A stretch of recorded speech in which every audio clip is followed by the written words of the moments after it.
Assalamualaikum warahmatullahi wabarakatuh. Perkenalkan, nama saya Muhammad Aldi Mas Maulidana, NIM 181080-2048, Prodi Informatika 4B1. Di sini saya akan menerangkan tentang referensi OSI, data link layer, dan network layer. Nah, OSI sendiri adalah Open System Interconnection, dan sejarahnya pada akhir 1970, sebuah organisasi yang bernama International Organization of Standardization atau ISO berinisiatif untuk membentuk sebuah standar jaringan komputer. Awal mulanya karena kondisi dunia pada saat itu, jaringan komputer itu masih acak-acakan, masih belum final atau belum sempurna. Dan pada saat itu setiap vendor menggunakan standar networking model mereka sendiri-sendiri. Yang di sini adalah chaos networking, yaitu yang masih layarnya acak-acakan, dan kemudian sudah ditransformasi atau diperbarui menjadi model networking yang terbaru, yaitu ada 7 networking. Yang pertama adalah application, yang kedua presentation, session, transport network, data link layer, and physical layer. Jadi suatu masalah terbesar adalah pada kesulitan ketika menghubungkan kedua perangkat dari vendor-vendor masing-masing yang berbeda. Kala itu internet suite yang sekarang kita kenal dengan TCP/IP itu juga masih dalam perkembangan yang sulit. Jadi disinilah OSI model terbentuk dengan membuat aturan-aturan yang terdiri dari 7 lapisan seperti tadi atau model networking. Ini kita kenal dengan 7 layer OSI atau OSI layer. Kenapa OSI model tidak menjadi standar pada saat itu? Karena alasannya OSI model ini sifatnya sangat formal, sehingga perkembangannya pun sulit. Makanya TCP/IP menjadi lebih berkembang dan digunakan. Kemudian dari buku Kurzweil, Infect, dan Vector's original OSI model probability did not happen the internet in mid when Ertingit. Ya, pada saat itu adalah masa-masa perkembangan dunia internet yang perkembangannya dipimpin oleh ARPANET atau induk TCP/IP itu sendiri. Lantas, apakah saya perlu memahami OSI model tersebut? Jawabannya ya, sangat perlu pada saat sekarang. Sebenarnya secara konsep dasar OSI model dan TCP/IP model memiliki tujuan dan cara kerja yang sama, yakni memiliki lapisan dan setiap lapisan memiliki mendefinisikan protokol yang berjalan di dalamnya. Kemudian lanjutan kutip di atas yaitu yang seperti tadi, network slash beginning the last 1917 many training industrialization course pick the honors ISO maintenance organization course around the 7 layers model. Jadi kita ketahui sendiri sehingga sekarang referensi jaringan komputer yang sekarang tetap mengacu ke OSI model. Oleh karena itu, jaringan jangan heran kalau orang-orang masih asik menggunakan atau menyinggung OSI layer. OSI sebagai reference model. Saat kita berbicara tentang kedua layers, kita semua sepakat bahwa yang dimaksud adalah layers 2 data, link, atau berpikir all of itu switch ternyata. Begitu pula saat kita berbicara tentang 3 layers. Tentu kita mengerti bahwa yang dimaksud adalah layers 3 networking. Kemudian paham, mengacu ke router dan packaging. Bukan begitu, sama juga hal yang saat kita berbicara tentang layers for transport. Tidak lain yang kita pahami adalah TCP dan UDP. Yang di sini tadi adalah 7 layers, dan TCP/IP originalnya ada 4 layers. TCP/IP update ada 5 layers. Jadi semakin dikembangkan lagi. Ini akan menjadi beberapa TCP/IP tergantung version yang kita maksud. Layers itu di TCP/IP bisa jadi internet layers, bisa jadi data link layers. Begitu juga 3 layers TCP/IP, bukan network layers, melainkan transport layers. Berikut kesimpulan yang bisa kita ambil dari gambar di atas dan penjelasan di atas. Yang pertama adalah OSI dijadikan referensi saat kita berbicara tentang networking model, baik nama layers maupun urutan layersnya.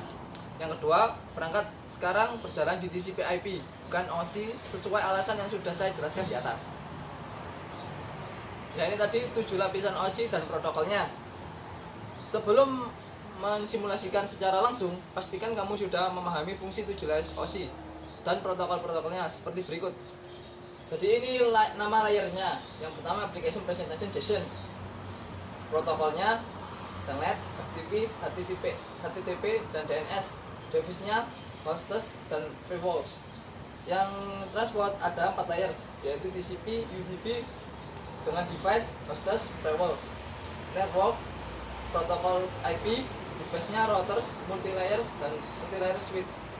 Dan kemudian data link atau layer kedua dengan protokol Ethernet, HDLC dan TCP dengan device layers to switch dan wireless IP. Dan kemudian physical layers dengan satu layers yaitu RJ45 Ethernet fiber optic dengan device hub and repeater. Ya, kemudian fungsi lapisan OSI model ya. Yang pertama application layers, yaitu menyediakan antarmuka antara aplikasi dan protokol. Misalnya browser dengan HTTP, PATI dengan telnet dan seterusnya. Kemudian presentation layer, mendefinisikan dan menentukan format seperti ASCII, teks, binary, spec dan juga inskripsi. Dan kemudian session layer, mendefinisikan bagaimana komunikasi dimulai, dikontrol dan diberikan. Oleh karena itu disebut sessions. Dan yang selanjutnya adalah transport layer, yaitu host to host connection. Pembentukan koneksi di sini terjadi error recovery dan flow control. Kemudian network layers memiliki 3 fungsi utama, yaitu pengalamatan logik, routing, dan menentukan rute yang terbaik. Kemudian data link layer menentukan aturan ketika perangkat mengirim data melalui media kabel atau non-kabel. Yang terakhir adalah physical layer, menentukan karakteristik media seperti nilai tegangan, konektor, jumlah pin, dan seterusnya. Jadi manfaat menjadikan OSI model sebagai acuan pembelajaran, yaitu mungkin kamu berpikir kalau yang dipakai TCP atau IP, karena kita sampai saat ini mengacu ke OSI model. Kenapa tidak migrasi saja sepenuhnya ke TCP IP? Ya, ini alasannya, yaitu jika kamu sudah menyelesaikan bab sebelumnya tentang TCP IP, kita ketahui bahwa TCP IP sangat kompleks, sedangkan OSI model bersifat lebih less kompleks. Jadi pemahaman secara kerja, proses enkapsulasi dan dekapsulasinya sering mengacu ke OSI agar lebih mudah untuk dipahami. Kemudian ada data link layer. Data link layer jaringan komputer merupakan salah satu dari ketujuh macam layers atau lapisan yang terdapat pada OSI reference model, yang seperti yang tadi, yang diagram kotak-kotak tadi. Dalam proses transmisi data yang terjadi, data link layer merupakan layer ke-6 bagi transmitter atau pengiriman data dan merupakan layer kedua bagi receiver atau mereka yang menerima data. Data link layer sendiri pada dasarnya merupakan sebuah lapisan atau layers OSI reference model for open networking yang memiliki tugas utama untuk menyediakan sebuah prosedur pengiriman data antar jaringan. Jadi, dengan adanya data link layers ini, setiap paket data yang akan ditransmisikan ataupun yang akan diterima oleh user akan diproses sehingga memungkinkan untuk melanjutkan ke layers berikutnya, yaitu layer networking layers atau physical layers. Jadi ciri utama data link layers adalah satu ciri yang terpenting, bahwa data link layer merupakan salah satu lapisan yang secara fisik memiliki alamat tersendiri atau address yang sudah dikondenkan secara langsung ke dalam sebuah network card atau kartu jaringan ketika kartu jaringan tersebut pertama kali dibuat. Inilah yang kita kenal dengan istilah MAC address. Jadi apabila kita mendengar sebuah istilah bernama MAC address dalam di jaringan komputer, maka hal ini sudah pasti mengacu kepada lapisan atau data link layers ini.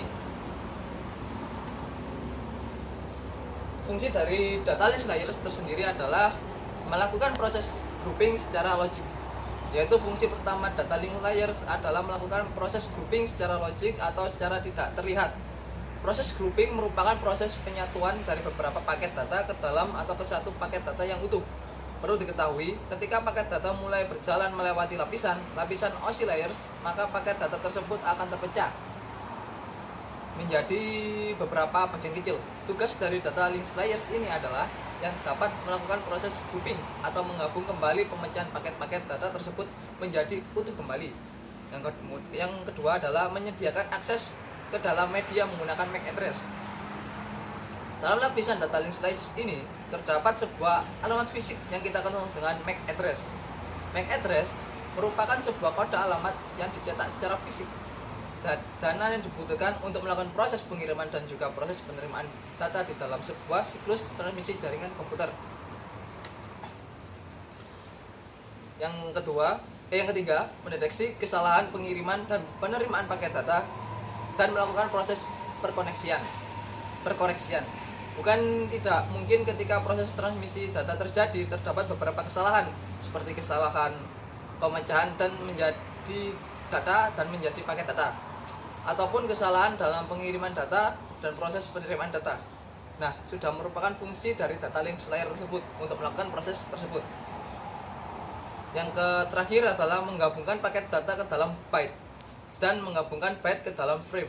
Seperti yang sudah disinggung sebelumnya, ini merupakan kelanjutan dari fungsi grouping yang dilakukan oleh data link layers. Fungsi berikutnya dari data link layer adalah untuk menggabungkan bentuk-bentuk paket data menjadi kesatuan yang utuh melalui paket data menjadi untuk byte, sehingga menggabungkan byte-byte yang ada menjadi sebuah bentuk frame. Yang terakhir adalah network layers. Network layers jaringan komputer ada bisa disebut dengan channel, yang istilah lapisannya jaringan merupakan salah satu bagian layers pada keseluruhan sistem OSI layers reference model yang terdiri dari 7 buah lapisan atau layers. Network layers adalah layers yang lapisannya bekerja di antara data link layer dan transportasi layers tergantung pada proses yang sedang berlangsung. Network layers merupakan sistem logik yang sangat erat dikaitannya dengan proses transmisi data.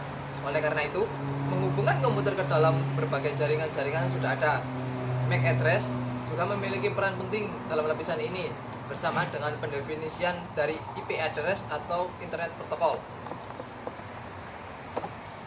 Fungsi utama dari network layers yaitu menentukan tujuan data pada sebuah jaringan. Sebuah data dan juga paket data tentu saja memiliki tujuan. Tujuan dari paket data tersebut adalah komputer lainnya yang juga sudah terhubung ke dalam suatu jaringan. Untuk dapat menentukan komputer mana yang akan ditransmisikan paket datanya, maka networking layers memiliki peran yang sangat penting. Network layers akan menentukan kemana sebuah paket data akan ditransmisikan sesuai dengan perintah sudah diberikan kepadanya. Yang kedua, mendefinisikan alamat IP. Untuk dapat menentukan komputer mana yang akan menjadi tujuan dan juga menerima paket yang akan ditransmisikan, maka network layers kemudian akan mendefinisikan masing-masing alamat IP tersebut. IP address merupakan sebuah alamat unik yang dimiliki oleh setiap komputer yang terhubung ke dalam suatu jaringan komputer tersebut. Yang ketiga, membuat header pada paket-paket yang ada. Header diibaratkan seperti sebuah judul pada paket data. Dengan adanya header ini, maka paket data yang merupakan bagian atau fragmen dari sebuah data akan memiliki header tersendiri dan tidak akan terpecah belah. Misalnya sebuah data bernama X akan dipecah dalam bentuk paket data dengan masing-masing machine header, atau contohnya seperti X1, X2, X3, dan seterusnya. Dengan adanya header ini, maka setiap paket data akan memiliki header yang sama, sehingga ketika nantinya paket data akan disatukan kembali menjadi sebuah data yang utuh, paket data tersebut dapat disatukan kembali dengan mudah dan bisa terdeteksi apabila ada paket yang hilang ataupun mengalami kerusakan. Yang keempat, melakukan proses routing. Proses routing merupakan proses pemberian root atau sebuah paket data. Selain membantu mendefinisikan IP address, network layers juga memiliki fungsi yang sangat penting untuk meneruskan paket data yang sudah ada menuju penerimanya melalui route tertentu.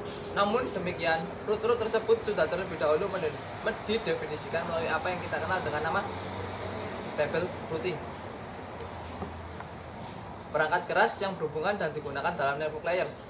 Sama seperti lapisan logik lainnya, network layers merupakan lapisan yang tidak dapat dilihat dan diraba secara fisik, namun memiliki asosiasi dan keterkaitan kerja yang erat dengan perangkat keras jaringan komputer. Secara fisik, salah satu perangkat keras yang bekerja dengan network layers adalah router. Router sendiri adalah kerangka keras jaringan komputer yang memiliki fungsi sangat penting dan meneruskan paket data tersebut suatu lokasi ke lokasi lainnya dengan menggunakan route tertentu. Dalam router, kita juga mengenal istilah table routing, yaitu merupakan sebuah sistem tabel yang memiliki seperti sistem peta atau sistem penjadwalan yang bersih jaluran atau rute mana saja yang bisa dilewati oleh sebuah paket data. Route atau jalan mana yang sudah tidak digunakan serta pembuatan rute baru. Dalam prosesnya, network layers menggunakan protokol yang mendukung pengelamatan secara paralel, di mana protokol tersebut mengizinkan adanya alamat unik dan batasan wilayah serta metode untuk melakukan pemilihan jalur di saat sebuah data ingin berhubungan dengan jaringan yang lain. Sekian dari saya. Bila ada salah kata, saya mohon maaf yang besar-besarnya. Wassalamualaikum warahmatullahi wabarakatuh.